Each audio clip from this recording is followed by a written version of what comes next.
Alhamdulillah wassalatu wassalamu ala rasulillah wa ala alihi wa ashabihi wa mawala. Qala Allah ta'ala fil Qur'anil Karim, a'udzu billahi minasyaitonir rajim. Wa ataakum min kulli ma sa'altumuh wa in ta'udu ni'matallahi la tuhsuha. Innal insana la zalumun kafar. Shadaqallahul 'azim. Wa qala a'udzu billahi minasyaitonir rajim. Bismillahirrahmanirrahim. Wal 'asri innal insana lafi khusrin illa alladziina aamanu wa 'amilus shalihaati wa tawassaw bil haqqi wa tawassaw bis sabr. Shadaqallahul 'azim. Jamaah rahimakumullah. Yang pertama, mari kita senantiasa bersyukur karena pada pagi hari ini kita bisa silaturahim, bisa tholaqul ilmi, dan semoga tawassul bil haqq wa tawassul bis sabr. Shalawat dan salam semoga senantiasa tercurah pada junjungan kita Nabi Muhammad sallallahu alaihi wasallam, Nabi yang terakhir yang tidak ada seorang nabi pun setelah kenabian beliau. Alhamdulillah sudah seger-seger gitu. Alhamdulillah sudah tadi sudah ada senam ibu jari. Senam ibu jari. Saya tambahin ibu ini. Ibu punya jari loh, benar? Masih utuh jarinya ya? Coba jarinya ditemukan ibu. Kali diangkat-angkat gitu. Nah, sudah. Jadi menambah apa yang disampaikan oleh dulu tadi. Terus setelah itu ditemukan antara jari kanan dan jari kiri semuanya bertemu. Sama nih ibu. Nah, tekuk yang jari tengah.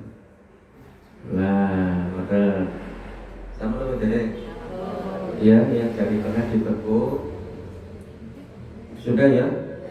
Alhamdulillah, pintar-pintar lawan terus yang ibu jari digerakkan 1, 2, 3. Sudah apa tadi? Bareng-bareng ya. 1, 2, 3. Terus ibu telunjuk 1, 2, 3. Terus jentik 1, 2, 3.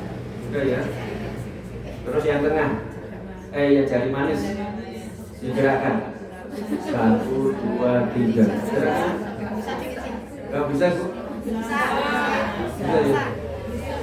Tapi lebih ngotot nopo biasa nopo? Lebih kuat ya, kalau buat usahakan, Masya Allah gitu. Ini filosofi dari jari-jari kita. Kalau yang ibu jari itu orang tua kita. Ibu itu berpisah dengan orang tua sama nanti apa dari? Ada yang orang tuanya sudah meninggal, kebanyakan sudah meninggal gitu. Berarti ini yatim piatu standar ya. Oh belum. Nah ini orang tua kita tinggalkan. Terus yang ini saudara itu. Jadi telunjuk itu menunjukkan saudara. Ada ibu-ibu yang hidupnya masih satu rumah dengan saudara. Saudara kandung hidup dalam satu rumah ada? Ada ya? Nah, ada, tapi jarang sekali. Terus yang ini anak-anak. Jadi anak-anak itu nanti juga kita tinggalkan. Orang tua kita meninggalkan mereka karena dibawa oleh suami atau oleh pekerjaan atau yang lainnya. Saudara apalagi lebih mudah untuk ditinggalkan. Terus ibu-ibu kalau memakai cincin kawin di mana ibu? Jari manis. Jari manis itu melambangkan pasangan hidup kita. Jadi betapa susahnya kita meninggalkan mereka. Ini suami istri. Lebih sedih ditinggal suami atau ditinggal orang tua? Atau jangan dibanding-bandingkan gitu, mungkin memang tidak dibandingkan. Tapi ketika kita dengan pasangan itu betapa berat kita meninggalkan. Jadi itu lambang dari pasangan. Kalau anak-anak meninggalkan banyak. Orang tua kita tinggalkan, apalagi saudara. Tapi kalau dipisah atau berpisah dengan pasangan, itu betapa beratnya itu. Maka jangan sia-siakan pasangan kalian. Nah ini jamaah rahmatullah, itu bukan senam ibu jari, tetapi lambang filosofi dari ibu jari kita ternyata juga mengandung banyak pelajaran. Kemudian berikutnya yang ingin kami sampaikan pada pagi hari ini, yang pertama, ibu-ibu, bapak-bapak pernah kehilangan sesuatu nomor harta, uang, dompet, HP, dan lain sebagainya. Pernah berkurang dari diri kita materi nomor pernah ya? Jadi ketika harta kita berkurang, materi kita berkurang, atau mungkin hilang materi dan harta kita, bapak-bapak, ibu-ibu berbahagia, senang, atau bersedih? Ibu-ibu, ketika harta kita hilang, alhamdulillah dompetku hilang. Alhamdulillah uangku hilang. Alhamdulillah barangku dicolong orang. Alhamdulillah, mau bersedih begitu? Bersedih. Jadi ketika harta kita hilang, ketika harta kita berkurang, tanggal tua, tanggal muda nih, tanggal tua bersedih, tanggal muda nanti gembira lagi. Itu kita sangat-sangat bersedih dan kita sangat bergelisah ketika harta atau materi kita berkurang atau hilang. Padahal yang namanya harta atau materi ketika hilang, kita bisa bekerja, mencari nafkah, berusaha, nanti harta akan datang lagi. Ketika materi kita berkurang, dengan ikhtiar, insya Allah akan terbantu.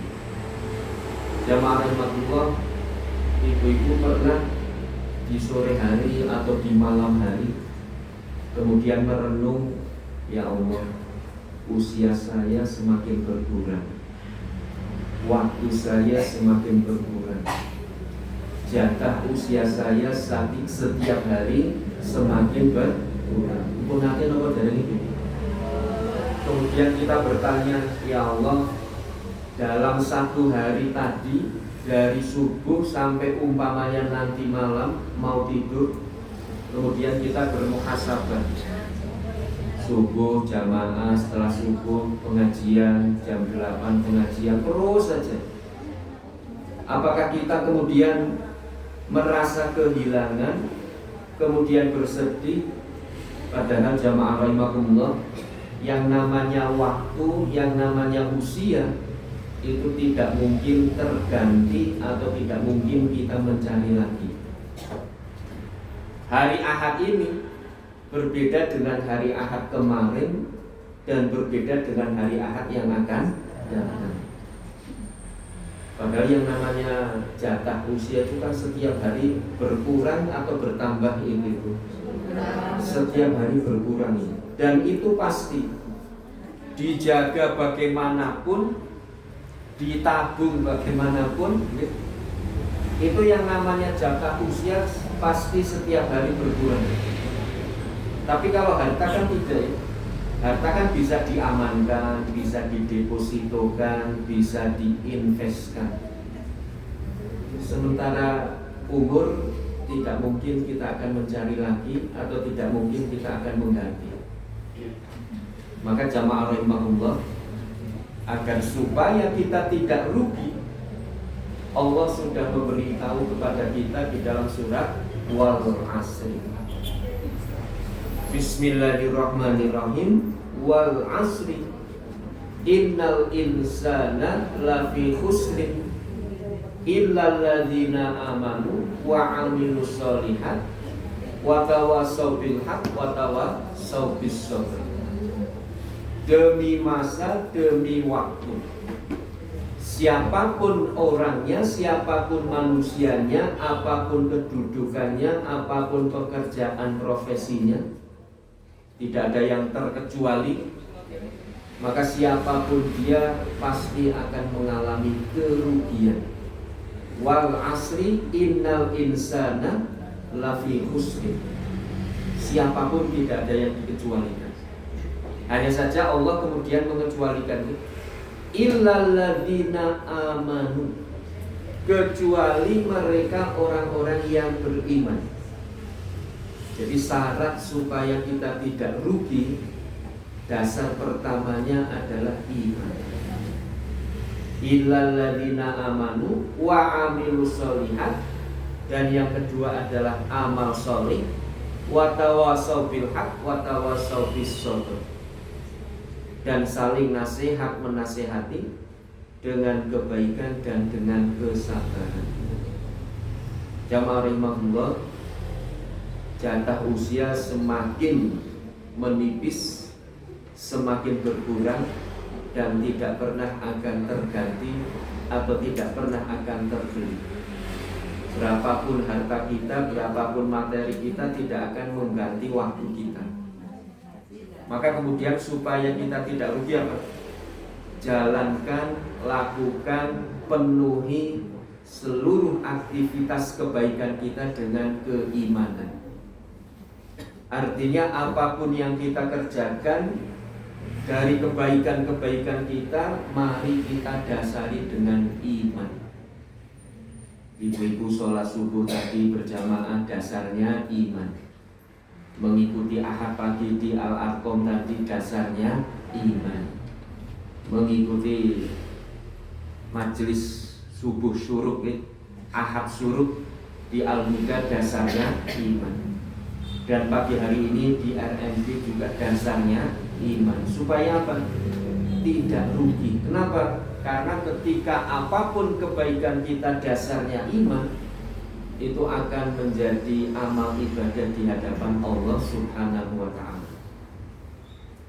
Maka meskipun harta habis, uang habis, materi kita habis, kalau didasari iman itu tidak akan rugi.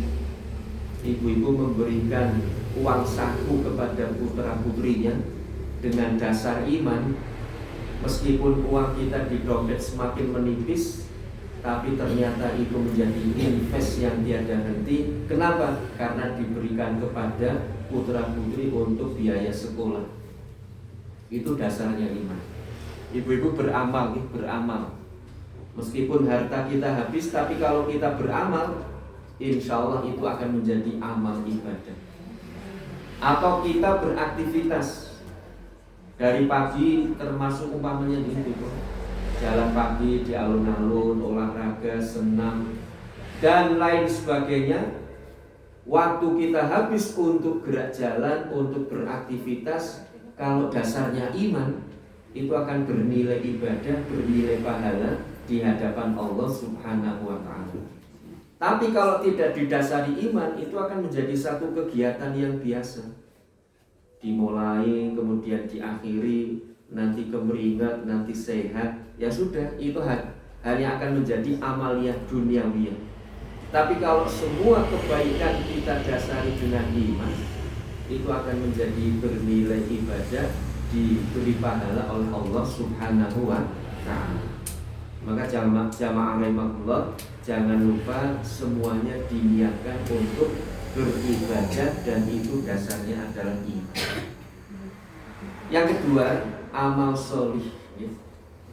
Iman harus diwujudkan, dibuktikan dengan amal sholih. Karena iman tanpa amal sholih itu sekedar angan-angan, hanya angan-angan saja. Iman tanpa amal sholih hanya sekedar angan-angan. Amal sholih tanpa iman seperti debu yang berterbangan. Ibu-ibu beramal, berinfak, sedekah, zakat, wakaf, kok tidak didasari iman, itu tidak akan sampai kepada Allah Subhanahu wa ta'ala. Hanya menjadi aktivitas harian atau aktivitas duniawi saja. Nika jamaah rahimahullah, supaya kita tidak rugi, yang pertama iman, yang kedua amal sholih, yang ketiga apa ibu-ibu? saling nasihat menasehati dengan kebaikan dan dengan kesabaran. Kenapa kita saling nasihat menasehati? Karena tiada manusia yang sempurna kecuali Nabi kita Muhammad Sallallahu Alaihi Wasallam. Nabi Muhammad ketika melakukan satu kekhilafan atau kesalahan langsung diingatkan oleh Allah. Salah satu contoh ketika beliau menerima seorang tamu, di situ ada para pembesar, kemudian datang seorang yang mungkin menurut diri kita nih, kalau bahasa kita nih kurang keren lah gitu. Maka ketika menerima para tamu, ada yang datang kepada Nabi, seseorang yang sudah tua, kemudian mungkin bajunya juga kurang rapi, maka beliau agak sedikit berwajah masam. Kemudian diingatkan dengan abasa wa tawalla an ja'ahul a'ma. Wahai manusia yang bermuka masam, maksudnya Nabi Muhammad Sallallahu Alaihi Wasallam, janganlah engkau membeda-bedakan tamu, apakah itu tamu terhormat atau manusia biasa, itu sambutlah dengan seperti biasa atau apa ada. Dan Nabi Muhammad langsung diingatkan. Lah siapa yang mengingatkan kita? Nabi Muhammad sudah tiada, sudah wafat, maka kemudian kita saling mengingatkan. Yang namanya saling itu pribadi. Saling itu kan ada dua arah ini kalau itu. Bukan hanya dari para mubalik, ustaz ataupun kiai, tetapi juga para santri atau para siswa di bumi. Jadi semuanya itu harus saling mengingatkan. Ini jamaah rahimahullah, bagaimana supaya kita tidak merugi, yaitu dengan iman. Iman secara pengertian pernah kami sampaikan, tasdikun bil qalbi, takrirun bil lisani, wa amalun bil arkan. Iman adalah yakin dengan hati, ikrar dengan lisan, dan bukti dengan amalan. Jadi kalau kita ingin mempunyai iman yang benar, iman yang bermanfaat, maka dalam diri kita harus ada 3. Hati meyakini, setiap hari harus kita dengungkan, harus kita masukkan, harus kita doktrin diri kita. Bagaimana doktrin yang paling sederhana? Seperti setiap hari atau setiap ketika kita mau pengajian, ada doa menuntut ilmu, yang pada hakikatnya doa itu yang menuntut ilmunya itu raditu billah, nama Rabbi zidni ilma warzuqni fahma. Itu doa menuntut ilmu. Kalau sebelum itu kalimat ini sebetulnya muqaddimahnya menikah. Raditu billahi robba wa bil islami dina wa bi muhammadin nabiyya wa rasulah. Apa itu? Tapi dipun mau pindah mawon, tapi jangan dengan yang Robi zidni ilma. Sebelum itu titik ampun koma. Dipun waos nggih wahid isnin salasa. Raditu billahi robba wa bil islami dina wa bi muhammadin nabiyya wa rasulah. Dipun titik sampai di sini saja. Kita baca banyak-banyak sampai di sini. Kalau ketika ingin menuntut ilmu dilanjutkan, Rabbi zidni ilma warzuqni fahma. Karena yang muqaddimah ini Rasulullah Sallallahu Alaihi Wasallam menyampaikan, man qala hadza, barang siapa yang mengucapkan ini, wajabat lahumul jannah, diwajibkan atas orang-orang yang membaca tadi 3 hal itu surga. Aku rela Allah sebagai sesembahanku, aku rela Islam sebagai agamaku, dan aku rela Muhammad sebagai nabi dan utusanmu ya Allah. Apa Sabda Rasulullah ketika seseorang mengucapkan ini, diwajibkan atas dirinya surga. Masya Allah. Diwajibkan kok masuk surga. Kira-kira ibu-ibu keberatan apa mboten ibu-ibu? Halo, keberatan apa mboten? Wajib masuk surga. Ya Allah. Kalau saya keberatan menolak gimana ibu? Diwajibkan kok masuk surga. Maka jamaah rahimahullah, perbanyak membaca ini 3. Jadi yang pertama, iman di dalam hati. Yang kedua, supaya iman kita bermanfaat untuk diri kita, mari kita buktikan keimanan kita dengan amal soleh. Atau yang dengan amal soleh ya. Ikrar dulu baru amal soleh. Diucapkan, raditu billahi rabba, itu diucapkan. Dan setiap saat kita mengikrarkan keimanan kita, minimal setiap kali di dalam duduk tasyahud, di dalam sholat. Asyhadu an la ilaha illallah wahdahu la syarikalah wa asyhadu anna muhammadan abduhu wa rasuluh. Itu ikrar keimanan kita. Setelah kita berikrar, maka kita buktikan dengan perbuatan. Ada seorang ustadz yang menganalogikan bahwa iman akan bermanfaat ketika berdiri di atas 3 kaki yang kokoh. Seperti kita melihat di depan kita ada yang namanya tripod. Apa itu? Tripod itu apa? Tri itu artinya 3, pot artinya tempat. Ibu-ibu nggak ada ipot nama betul. Jadi tri 3, pot itu tempat. Tri 3 kaki, pot itu tempat HP mungkin. Kalau di rumah tempat bunga. Lah kita lihat tripod yang dioperasikan oleh Mas Doni gitu. Mas Doni, saya lupa kemarin sudah kenal gitu. Nah, Mas Doni kan, itu akan bermanfaat dengan baik, akan berdiri dengan kokoh. Itu ketika berdiri di atas 3 kaki. Sama keimanan kita akan bermanfaat dengan baik, berdiri dengan kokoh, bermanfaat untuk pemiliknya ketika iman itu berdiri di atas hati yang meyakini, lisan yang mengikrarkan, perbuatan yang membuktikan. Itu jamaah rahimahullah, iman. Hanya saja iman memang bertambah dan berkurang. Al-imanu yazidu wa yanqus. Yazidul iman bitta'ah wa yanqusu bil maksiyah. Iman bertambah dengan ketaatan dan berkurang dengan kemaksiatan. Kira-kira antara bertambahnya iman dengan ketaatan, duluan mana ibu? Bertambah dulu kemudian taat, atau taat dulu baru iman bertambah nih? Bertambah dulu baru taat, atau taat dulu baru bertambah nih? Taat dulu baru bertambah nih.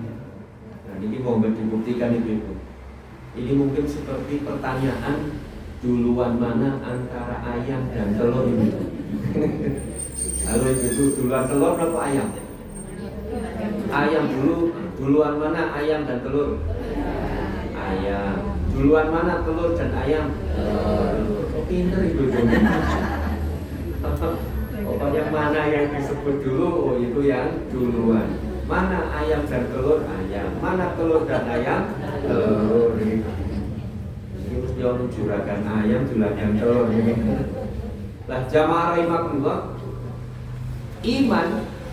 iman dan amal solih itu sebetulnya seharusnya harus seiring sejalan. Tidak bisa dipisahkan satu dengan yang lainnya. Ketika seseorang sedang beramal solih, dia sedang dituntun dengan keimanan. Dan harusnya iman itu senantiasa dijaga supaya itu menjadi amal solih. Yang mengundang ibu-ibu, bapak-bapak di majelis RND ini tidak lain dan tidak bukan karena keimanan kita. Kenapa? Tidak mungkin orang yang tidak beriman diundang kok datang. Gimana nih?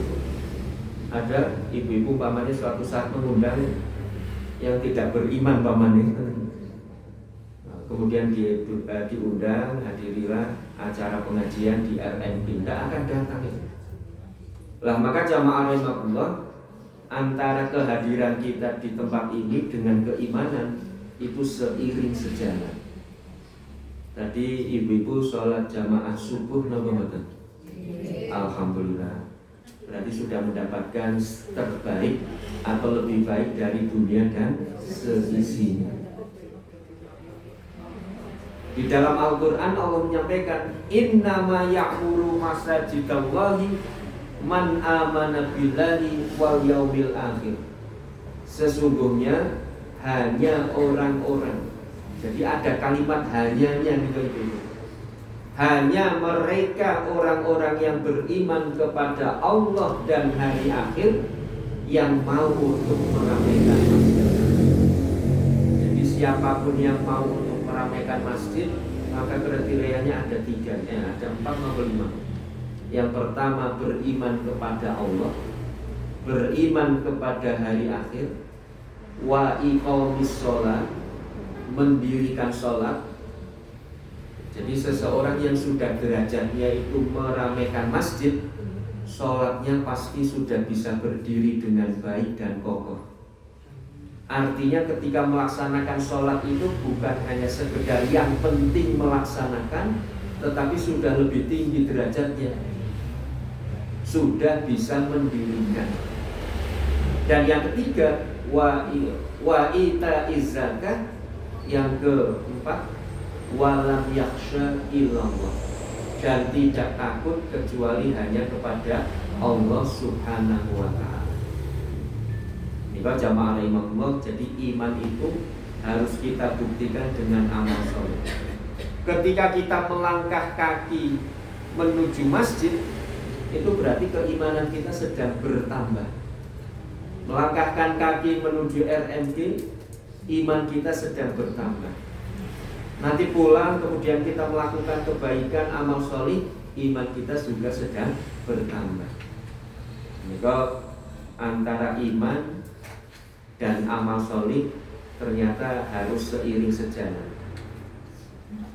Iman itu bisa berkurang. Tanda-tanda keimanan kita sedang berkurang apa itu? Malas dalam beribadah. Sudah pernah malas nopo derek itu? Bangun subuh rasanya sregep, bangun gimana itu? Mau ngaji rasanya, mau berbuat baik rasanya. Maka ketahuilah, salah satu indikator keimanan kita sedang menurun atau berkurang di dalam surat An-Nisa ayat 142. Wa idza qamu ila sholati qamu kusala. Dan ketika datang ke tempat sholat, mereka datang dengan kemalasan. Ketika diajak untuk melaksanakan sholat, mereka menyambutnya dengan penuh rasa malas. Hati-hati ibu ketika kita mendapatkan kemalasan. Dan karena sholat itu merupakan imaduddin, tiang agama. Jadi as-sholatu imaduddin, maka seluruh kehidupan agama kita, baik itu minta maaf, selain sholat ini, puasa, zakat, infak, sedekah, berbuat baik, mengabdi kepada keluarga, mencari nafkah dan lain sebagainya, itu tercermin di dalam sholat kita. Kenapa? Karena sholat itu tiangnya agama. Berarti kalau adanya sholat dengan kokoh tegak berdiri, maka agama pun akan tegak berdiri. Tapi kalau sholat kita bermalas-malasan, maka agama yang lain atau amalan agama yang lain, umpamanya zakat, infak, sedekah, menuntut ilmu, bekerja bakti, semuanya amalan-amalan agama yang lain itu akan tercermin di dalam sholat kita. Kalau sholat kita semangat, maka amaliyah agama yang lain pun akan semangat. Maka jamaah rahimahullah, sholat itu merupakan cermin gitu, cermin bagi seseorang. Sehingga kalau kita ingin melihat kehidupan agama kita, maka lihatlah sholat-sholat kita. Kalau sholat kita itu senantiasa ingin berjamaah, maka beruntunglah. Kenapa? Berarti dia sedang dalam keadaan yang sebaik-baiknya. Jadi iman kita akan berkurang dengan kemalasan. Atau tanda-tanda iman kita sedang berkurang adalah ketika kita malas beribadah. Yang kedua, orang yang imannya sedang berkurang apa itu? Yaitu orang yang senang melakukan perbuatan dosa. Padahal dosa itu sebetulnya menggelisahkan dia. Ibu-ibu pernah melakukan dosa apa jarang itu? Jarang ibu-ibu? Alhamdulillah andi swargo standar ini. Sudah ya, sedikit saja, mungkin tiada manusia yang sempurna ini mungkin. Saya tidak berarti manusia yang tidak pernah melakukan dosa, bahkan mungkin lebih sering ini mungkin. Coba kita lihat atau kita rasakan ketika kita melakukan dosa atau ketika kita melakukan kebaikan. Menenangkan yang dosa atau menenangkan yang kebaikan itu. Ibu-ibu nanti pulang dari pengajian tenang atau gelisah? Tenang gimana? Alhamdulillah, tenang sekali ketika pulang pengajian. Ibu-ibu ketika pulang dari sholat jamaah subuh tadi, itu kan rasanya tenang sekali. Saking tenangnya sampai mandung-mandung. Mandung-mandung, oh jebule ngantuk. Ibu-ibu ketika berinfak, bersedekah itu kan tenang sekali. Tidak perlu ketika mau memasukkan amal datang ngenteni musim ini, ngenteni orang ngomong gimana? Pernah ibu-ibu ketika mau beramal celingak-celinguk nunggu tidak ada orang baru memasukkan? Tidak. Malah kadang-kadang nunggu orang gimana? Orang nawa boleh. Iman-iman itu sing tak boke warnane abang ya. Nah orang ono sing nguruh iman-iman. Katanya betul itu. Kenapa? Karena kebaikan.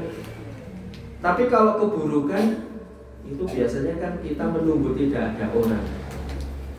Maka jamaah rahimahullah, Rasulullah memberikan batasan baik dan buruk ketika kita tidak ada orang. Apa batasannya? Al-birru husnul khuluqi ma'itma'anna ilaihil qalbi. Yang namanya kebaikan itu adalah husnul khuluqi. Husnul khuluqi itu akhlak yang baik. Kebaikan itu akhlak yang baik. Ma'itma'anna, yang menenangkan jiwa dan hati kita. Jadi standar kebaikan itu akhlak yang baik dan menenangkan. Pokoknya apapun kebaikan itu pasti menenangkan. Saya pernah memberikan ilustrasi ini, mungkin ilustrasi ada seorang mahasiswa di satu kampus yang terkenal. Ketika pagi hari dia datang ke kampus, dia melihat tukang kebunnya mau bekerja. Nah, begitu tukang kebunnya mau bekerja, tukang kebun ini melepas sepatu dinasnya. Dilepas, kemudian apa? Disembunyikan oleh mahasiswa ini. Jadi sepatunya diambil, terus ditempatkan di tempat yang lain. Nah, supaya nanti tukang kebun ini kebingungan. Nah, begitu dia meletakkan itu, memindahkan sepatu itu, kemudian ketahuan oleh dosennya. Nah, dari belakang ditepuk oleh dosennya. Sedang apa kamu? Pak dosen, kaget gimana? Saya ingin ngerjain Pak itu, Pak. Mau ngerjain, caranya gimana? Saya sembunyikan sepatunya. Mau nggak saya tunjukkan sesuatu? Mau? Katanya dosen, mau. Apa Pak dosen? Sekarang coba rubah. Sepatu yang kau sembunyikan diambil, kemudian dikembalikan di tempat semula, kemudian beri uang di dalam sepatu itu. Beri uang, tidak usah banyak-banyak. Kamu uangnya berapa? Saya cuma punya uang 50.000 Pak dosen. Ya sudah, 50.000, saya 50.000. Diletakkan di kanan kiri sepatu itu, sepatu kanan dan sepatu kiri. Ternyata mahasiswa itu mengikuti apa instruksi dosen itu. Diletakkan uang, kemudian dikembalikan di tempat semula. Begitu tukang kebun itu selesai bekerja, ingin memakai sepatu, apa yang terjadi begitu? Dia ternyata menemukan uang 100.000 di dalam sepatu. Betapa bahagia gembiranya tukang kebun itu mendapatkan uang 100.000. Sujud syukur, gembira, senang hati. Terus dosen ini kemudian mengatakan kepada mahasiswa, gimana perasaan kamu melihat tadi tukang kebun itu betapa bahagia? Mana yang lebih menggembirakan? Tukang kebun susah mencari sepatu karena kamu sembunyikan, atau kamu melihat tukang kebun itu bahagia mendapatkan uang yang kamu beri? Kesimpulannya apa Ibu? Masya Allah, Pak dosen, betapa bahagianya ketika saya melihat Pak kebun itu gembira menemukan uang. Maka jamaah rahimahullah, kesimpulannya adalah kebaikan itu membahagiakan. Maka kalau kita ingin senantiasa hidup bahagia, banyak-banyaklah berbuat baik, jangan sampai berbuat tidak baik. Kenapa? Ini kriteria yang kedua dari keburukan ini. Al-ismu, dan dosa, keburukan atau kemaksiatan, ma'aka fi sadrika wa karihta ayyutalli'a alaihin nas. Yang namanya keburukan adalah segala sesuatu yang menggelisahkan dan sesuatu yang tidak ingin dilihat orang. Jadi dosa kriterianya ada dua itu. Pokoknya dosa itu menggelisahkan dan tidak mau dilihat orang. Kalau kebaikan menenangkan, senang dilihat orang. Gimana nih? Ibu-ibu ketika kerja bakti senang dilihat orang apa benar? Halo, apa ibu-ibu kata ini? Ibu-ibu ketika kerja bakti, kemudian datang Pak Bupati, senang apa benar ibu? Senang. Sedang kerja bakti kok rawuh Pak Bupati, ibu umpetan. Mana Pak Bupati, Pak Bupati umpetan. Mboten apa benar ibu? Oh, mboten nggih mboten. Malah orang-orang yang tidak kerja bakti ikut kerja bakti kan? Kenapa? Karena dilihat oleh Pak Bupati. Nah itu berarti kerja bakti kebaikan. Kenapa? Karena semakin senang ketika dilihat orang. Tapi kalau keburukan, biasanya nopo kalau mau berbuat buruk, pusing-pusing ngenteni orang nono itu berarti keburukan. Maka kalau ingin tanda tangan atau ingin melakukan sesuatu kok menunggu tidak ada orang, menunggu sepi orang, berhenti. Kenapa? Karena jangan-jangan itu adalah keburukan. Dan yang kedua, kriteria keburukan itu menggelisahkan. Pokoknya kalau kita habis berbuat jahat atau berbuat buruk pasti gelisah ibu. Ibu pun nanti duka, sudah pernah marah ibu? Marah yang sejadi-jadinya. Mau nanya apa dari itu? Biarin nanti. Masalahnya ahli surga semuanya. La taqdob walakal, jangan marah, maka engkau akan mendapatkan surga. Marah itu kadang-kadang kita kan ketika marah masuk sampai meluap-luap nih. Tapi marah ini kan keburukan itu. Maka ibu-ibu biasanya, saya sendiri ketika habis marah sejadi-jadinya, setelah marah biasanya lo ibu-ibu menyesal gitu. Ya Allah, mung kaya ngono kok areng mantel pol-polan nggih mboten. Mung kaya ngono kok areng duka, masyaallah kasih kelalen segalanya. Nah itu berarti tanda kalau kemarahan itu adalah keburukan. kita setelah marah biasanya gelisah. Nah, menikah jamaah rahimahullah, jadi perbuatan dosa dan perbuatan baik atau pahala dan dosa itu bisa untuk kita deteksi dalam diri kita. Kecuali kalau ada pertanyaan, kadang-kadang contoh pertanyaan itu, lah itu Ustaz, ada orang yang berbuat buruk, berbuat maksiat ketika bulan Ramadan, makan minum di luaran, makan minum di jalan, tenang-tenang saja. Kata nopo betul Ibu? Banyak juga nih kok. Artinya tenang saja ketika batal puasa, makan minum, setelah sholat zuhur makan gitu. Nah itu bagaimana? Nah itu namanya hati nuraninya itu sudah buram itu. Jadi kalau hati nuraninya namanya nurani, hati nur niku napa Ibu? Cahaya. Maka disebut sebagai nurani. Kenapa? Karena pada hakikatnya yang namanya hati nurani itu alarm yang paling utama atau alarm yang utama, yang pertama yang bisa menunjukkan kepada diri kita. Artinya alarm itu bisa memberikan tanda kalau kebaikan hati nurani kita tenang, kalau keburukan hati nurani kita gelisah. Lah kalau orang yang sudah melakukan keburukan kok tenang-tenang saja, berarti alarmnya ini pun error. Alarmnya pun dol nih, sudah tidak bisa memberikan alarm kepada pemiliknya, sudah tidak bisa memberikan peringatan kepada pemilik. Lah kenapa kita memiliki hati nurani yang dol itu? Karena kita banyak melakukan keburukan dan kemaksiatan. Seperti disampaikan oleh Nabi kita Muhammad SAW, Idza amal al-abdu dzanban nuqtatan fi qalbihi. Kalau seseorang itu melakukan keburukan atau dosa, maka pada hakikatnya dia sedang memberikan satu titik hitam di dalam hatinya.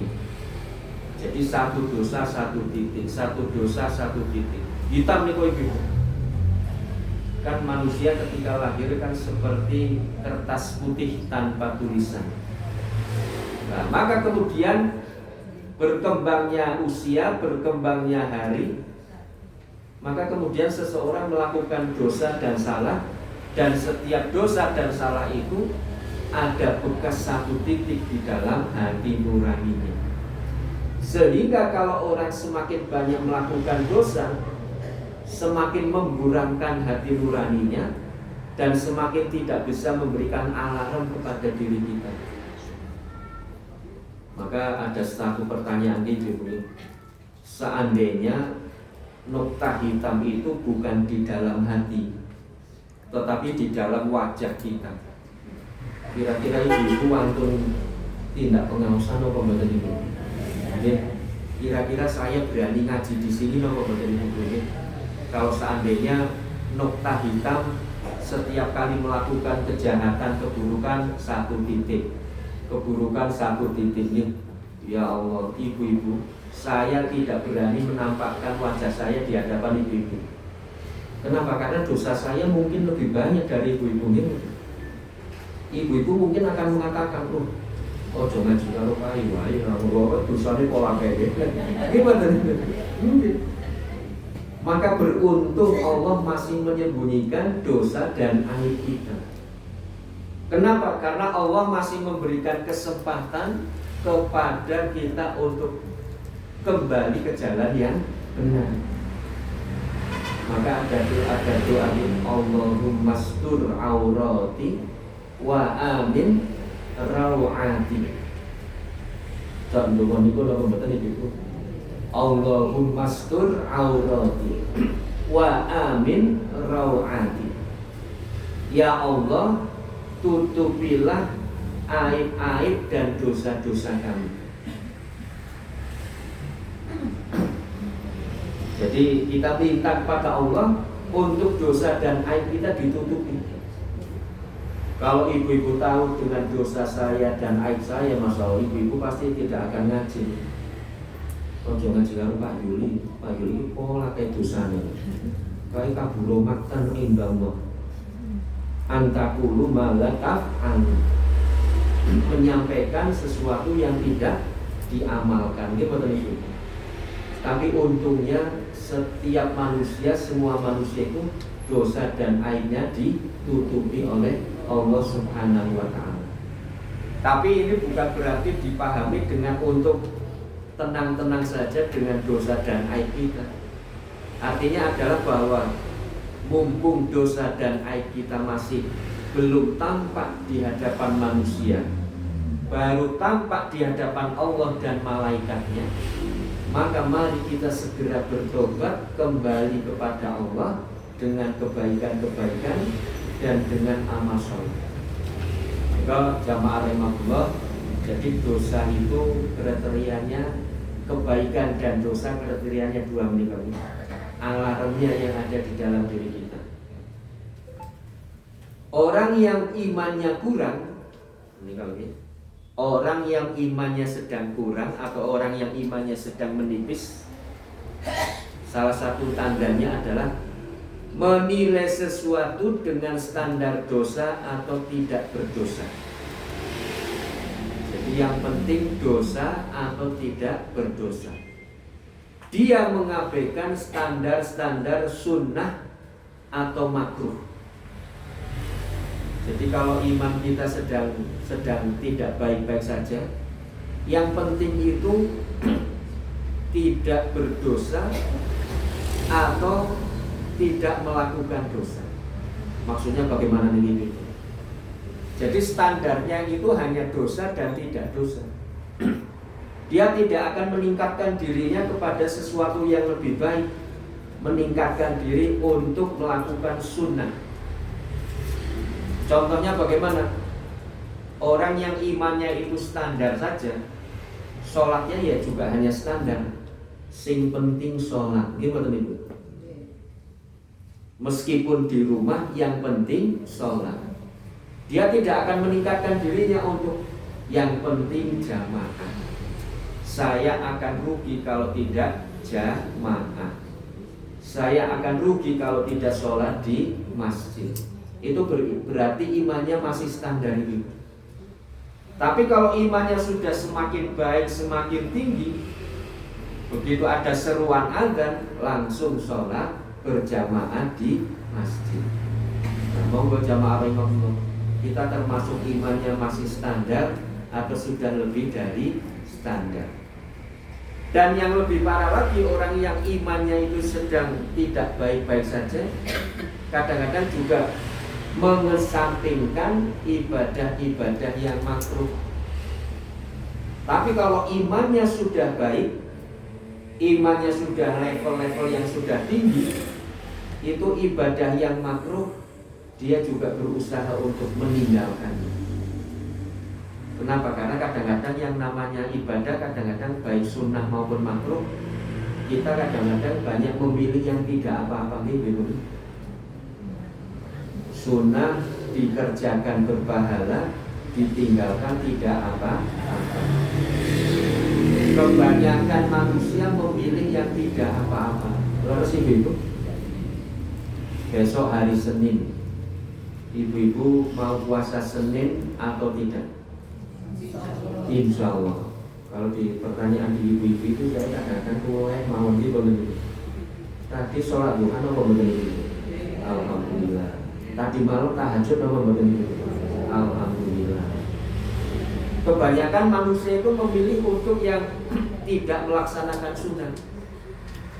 Kenapa tidak melaksanakan puasa Senin? Karena puasa Senin itu sunnah, dikerjakan berpahala, ditinggalkan tidak apa-apa. Yang kita pilih yang tidak apa-apa. Gimana nih? Sholat duha itu sunnah, dikerjakan berpahala, ditinggalkan tidak apa-apa. Yang kita pilih yang tidak apa-apa. Nikah itu sunnah apa wajib ibu? Halo. Oh ibu-ibu pada nikah itu sunnah. An-nikahu sunnati. Ngendikanipun Rasulullah. Nikah adalah sunnahku. Ibu-ibu wantun begitu dilamar oleh calon suami dulu ketika gadis, ibu-ibu memilih yang berpahala atau yang tidak apa-apa? Nikah berpahala, tidak menikah tidak apa-apa. Yang pilih-pilih apa ibu-ibu? Berpahala apa yang tidak apa-apa? Lah kok jawabannya pinter banget ini jamaah rahimahullah. Jadi kita dengan yang sunnah harusnya seperti sunnah nikah. Artinya bukan hanya tidak apa-apa, tetapi harus kita ganti dengan kalau tidak dikerjakan kita rugi. Puasa Senin berpahala, tidak puasa rugi. Sholat duha berpahala, tidak sholat rugi. Jamaah berpahala, tidak jamaah rugi. Sahur wajib nopo sunnah ibu? Sunnah. Tapi ibu ketika Ramadan sahur terus gini ibu. Kenapa tidak sahur? Kenapa memilih untuk tidak sahur? Karena rugi. Kalau kita tidak sahur kita rugi. Nah, menikah jamaah rahimahullah, maka urusan ibadah sunnah khususnya itu harus kita ganti menjadi kalau ditinggalkan kita rugi. Lah orang-orang yang sudah merasa rugi ketika meninggalkan sunnah, itu imannya sudah bukan iman yang rata-rata itu. Jadi kalau kita tidak sholat duha rasanya rugi banget. Ibu-ibu beruntung, imannya sudah di atas rata-rata. Ibu-ibu kalau tidak puasa Senin rugi rasanya. Ibu-ibu beruntung berarti imannya sudah di atas rata-rata. Ketinggalan jamaah rasanya gelisah banget. Berarti kita ibu-ibu beruntung imannya sudah di atas rata-rata. Tapi kalau ketika diundang jamaah kok malah menghindar, menghindar jamaah, mencari kesibukan, malah cari remote nonton TV maka ibu-ibu harus prihatin gelisah. Kenapa? Karena imannya di bawah rata-rata. Kalau tidak puasa kok malah gembira, tidak melakukan sunnah kok malah bergembira, maka harus kembali ke jalan yang benar. Imannya sudah di bawah rata-rata. Nah, menikah jamaah rahimahullah, pada pagi hari ini apa yang kami sampaikan tentang keimanan kita semoga bermanfaat. Karena jam 9 sudah jam 9 begini ada acara yang lain di SMA Muhammadiyah, maka mengatakan ingkang saged kula aturaken kelenta-kelentu atur nun agungipun pangsami nasrulillah wa fathul qarib billahi taufiq wal hidayah. Wassalamualaikum warahmatullahi wabarakatuh.